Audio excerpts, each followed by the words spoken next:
What do you value more?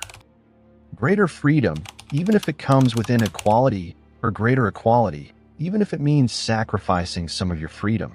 To explore this question, I trained two AIs to embody the ideas of two giants of political thought, each with opposing perspectives on social justice and liberty. On one side, John Rawls, renowned for his advocacy of fairness through the concept of the veil of ignorance. On the other, Friedrich Hayek, a staunch defender of individual freedom and the power of markets. My goal: to faithfully recreate the ideas, arguments, and visions of these thinkers. The result is astonishing. Before we begin, a quick disclaimer. This is a fictional and creative debate inspired by the philosophies of Rawls and Hayek. The opinions presented here are based on their works and do not necessarily reflect their exact words or intentions.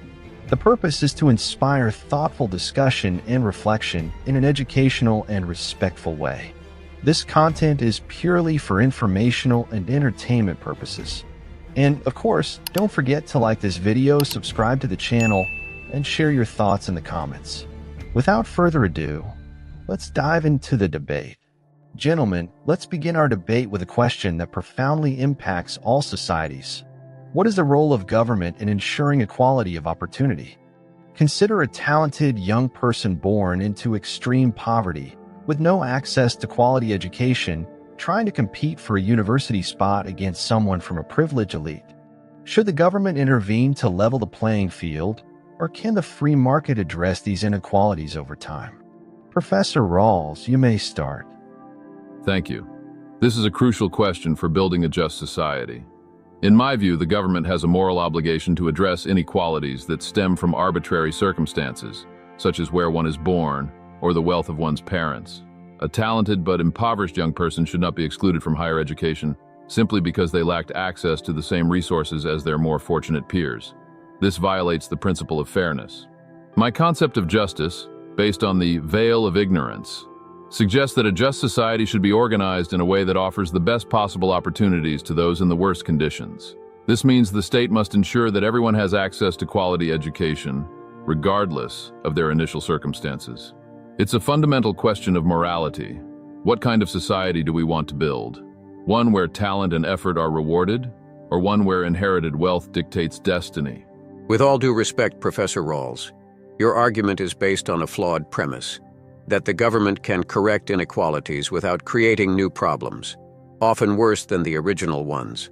Government interventions to level opportunities inevitably result in restrictions on individual liberty and the creation of a bloated bureaucracy that stifles innovation and the spontaneity of society. Take education, for example.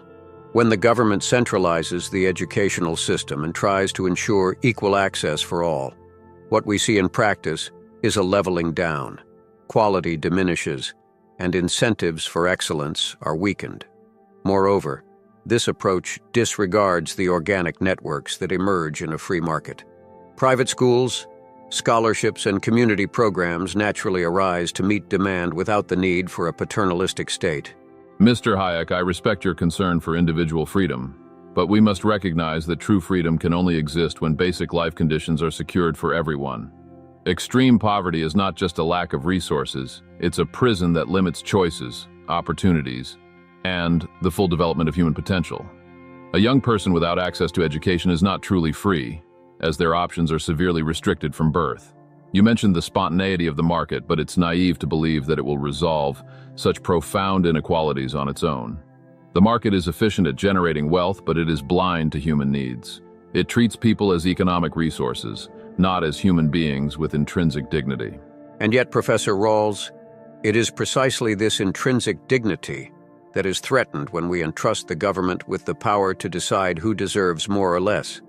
What you describe as a morally necessary state intervention can easily become an arbitrary mechanism of control.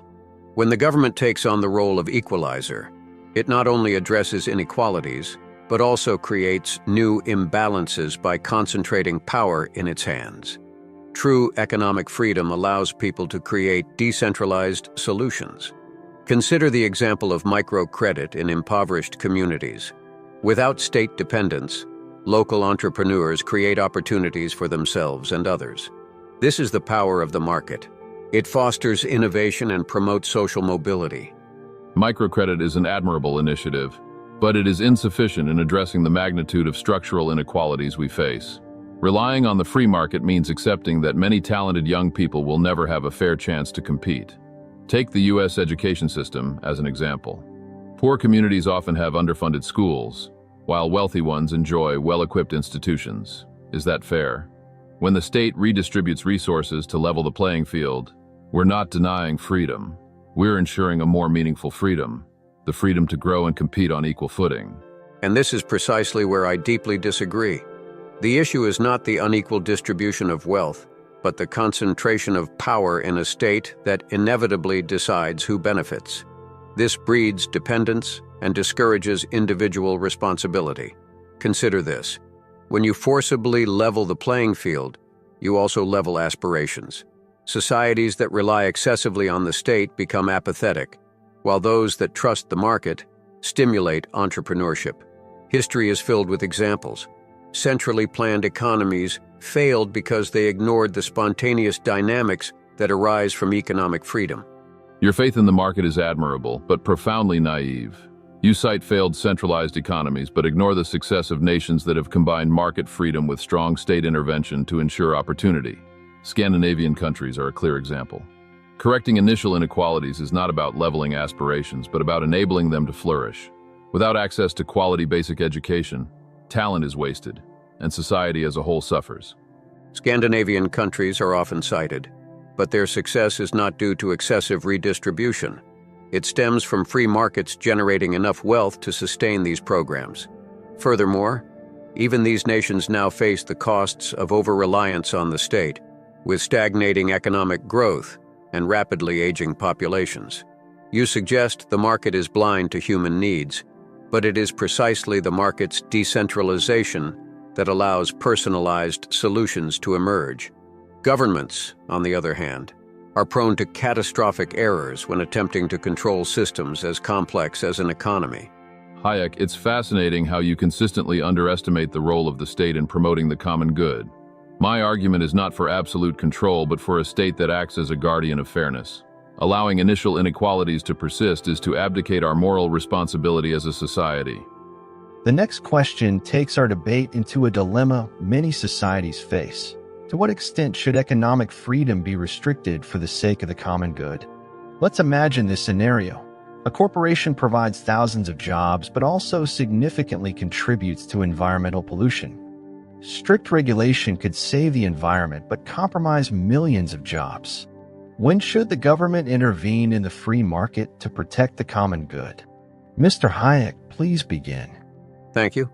This dilemma perfectly illustrates the kind of trap government interventions often create. The key question is, who decides what constitutes the common good?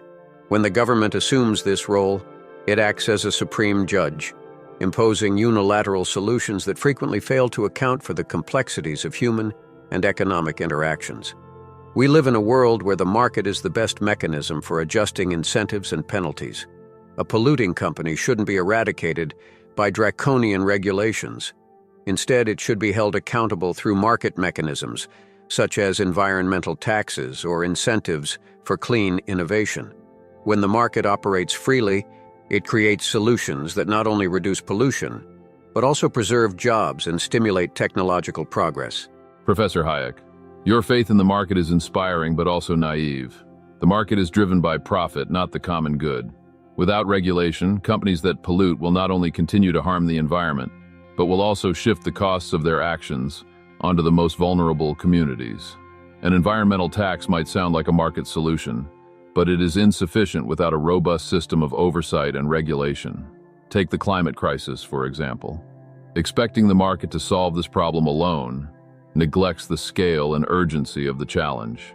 We need coordinated, decisive interventions led by governments to prevent ecological collapse and protect future generations.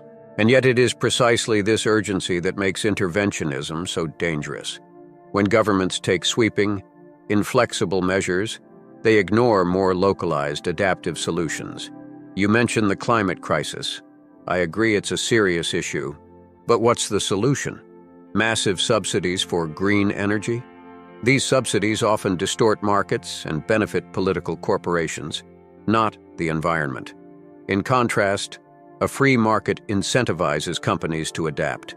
For instance, consumers are increasingly demanding sustainable products, and businesses are responding. This kind of decentralized pressure is far more effective than centralized regulations. And what about those who don't have the luxury of participating in the market as influential consumers? Poorer communities are often the most affected by pollution and the least able to drive changes in corporate behavior. You speak as if the market is a perfect ecosystem, but it is rife with power asymmetries. Companies have far more resources than individuals to shape the rules in their favor. The government, by contrast, has the potential to act as an impartial arbiter, working in the name of distributive justice. Regulating a polluting company is about protecting the rights of the most vulnerable. It's not about stifling the economy, but addressing an externality that would otherwise harm society as a whole. But who is the government, Professor Rawls? You suggest it's impartial, but in practice it's composed of individuals with their own ambitions and limitations. Regulations often lead to regulatory capture, where large corporations manipulate the rules to eliminate competition, exacerbating the very problems you hope to solve. Consider small businesses. Excessive environmental regulations can destroy startups that might have offered innovative solutions. We cannot blindly trust the state to determine the limits of economic freedom. Hayek, your distrust of the state is understandable, but also extreme. No one here is advocating for a tyrannical or centralized government. We're discussing reasonable limits to ensure individual freedoms do not harm the common good. There are clear precedents where government intervention was essential. Environmental legislation in the 1970s in the United States, for example, significantly reduced air and water pollution, saving countless lives. You argue that the market will create spontaneous solutions. But whom should we trust when those solutions take too long? When environmental damage is irreversible? There are moments when inaction is unacceptable, not to stifle, but to safeguard the future. I believe we underestimate humanity's capacity for adaptation. Pollution and environmental damage are real problems, but they're also problems societies have shown remarkable ability to address through innovation and voluntary cooperation. You cite environmental regulations from the 1970s, but those advances were accompanied by technical solutions developed in the private sector. Regulation is only part of the story and is often glorified disproportionately. What we need is a dynamic market, not a paternalistic state. And what about those left behind in this dynamic market? Economic freedom without limits can be liberating for some, but devastating for others. A just society is one that protects its most vulnerable members, ensuring that progress is not built at their expense. I now bring a fundamental question that spans the history of political philosophy. What ensures a stable and just society, freedom or equality? Let's consider a hypothetical experiment. You must choose between two systems. System A, high individual freedom, but significant social inequalities. System B, high social equality, but with less individual freedom. Which system should be the model for a stable and just society? Professor Rawls, please start. This question strikes at the heart of what justice truly means. In my view, a just society cannot tolerate extreme inequalities that undermine human dignity. Freedom without equality is an illusion for the majority. System A, despite its promise of liberty, creates an environment where only those who start with advantages can truly thrive. My theory of the veil of ignorance suggests that when designing a society, no one would know their initial position. Under such conditions, reason would lead us to choose System B. Why? Because social equality minimizes the risks of exclusion and extreme poverty, ensuring everyone has a solid foundation to exercise their freedom. It's not about sacrificing liberty, but structuring it in a way that benefits everyone. Professor Rawls, while your concern for the vulnerable is commendable, you conflate equality of opportunity with equality of outcomes. System B may appear morally superior in theory, but in practice, it requires authoritarian control over people's lives to enforce equality. You call this justice. I call it tyranny. System A isn't perfect, but it's the closest we can get to a spontaneous order where individuals have the freedom to pursue their goals in their own way. Inequality is a natural byproduct of freedom. It's acceptable as long as individuals can improve their conditions through effort and creativity. When you try to force equality, you destroy the one thing that truly guarantees stability: economic and personal freedom. Hayek, your defense of inequality as a byproduct of freedom is dangerous because it ignores its impact on social cohesion. Large economic disparities breed resentment, exclusion, and instability. System A may promise freedom, but it's a freedom that benefits only an elite, while the rest live under the weight of insecurity. You speak of economic freedom, but what about the freedom to access healthcare, education, and a dignified life? Without social equality, these basic freedoms become privileges for the few. System B doesn't eliminate freedom but organizes it so that everyone can meaningfully enjoy it. The organization of freedom you propose is, in reality, an imposition. System B requires a centralized state to implement its vision of equality, and that state inevitably becomes oppressive. Moreover, you underestimate the potential of voluntary networks and natural solidarity that emerge in a free society. System A is based on individual choice. If someone doesn't have access to health care or education, it doesn't mean freedom has failed. It means we need to create incentives to make these services accessible, not enforce them through regulations. Incentives alone do not address structural inequalities. You trust that the market, a profit-driven impersonal system, will correct the distortions it creates. That is utopian. A just society requires deliberate interventions to ensure no one is left behind. Let's consider an example. In poor communities, markets rarely provide quality schools or accessible health care. Without state action, these people remain trapped in cycles of poverty. System B isn't perfect, but it recognizes that individual freedom is hollow without the foundations that allow it to be fully exercised. Your argument assumes the state is benevolent and efficient, an assumption often disproven by history. Centralized systems frequently abuse their power and, instead of protecting the vulnerable, end up harming society as a whole. System B is a trap. It promises equality, but delivers stagnation and oppression. Inequality isn't a failure of freedom. It's a reflection of human diversity. Some people are more talented, creative, or entrepreneurial, and this should be acknowledged and rewarded. What we need is a system that values these qualities and allows them to benefit society as a whole. Hayek, you glorify the diversity of outcomes without considering the human cost. Extreme inequality undermines human dignity and potential. A just society is not one where only the talented thrive, but one where everyone has the chance to contribute and live with dignity. System A may generate wealth, but at the expense of social solidarity. System B, despite its limitations, seeks to balance individual and collective needs. It's not about uniformity, but about ensuring equal opportunities to flourish. And I say that System B stifles opportunity by overburdening society with regulations and restrictions. Individual freedom is the engine of innovation and progress. Without it, we end up with a society where everyone is equally poor, equally dependent, and equally deprived of their potential. To conclude our debate with an impactful question, I present a challenge to the very essence of political and philosophical thought. What is more important for the future of humanity, preserving freedom at all costs or accepting individual sacrifices to achieve collective harmony? This question invites us to think about the next generations. Professor Hayek, you may begin. Freedom is the foundation of all human progress. There is no future for humanity without the preservation of individual liberty, because it is this freedom that allows us to create, innovate, and solve the problems we face as a species. Sacrificing freedom in the name of collective harmony is an invitation to authoritarianism disguised as good intentions. Throughout history, we have repeatedly seen what happens when governments try to impose harmony. Freedom of expression is suppressed, dissent is silenced, and power becomes concentrated in the hands of a few. That is not harmony, it is control. The future of humanity depends on preserving freedom so that solutions can emerge organically through individual choices and voluntary cooperation.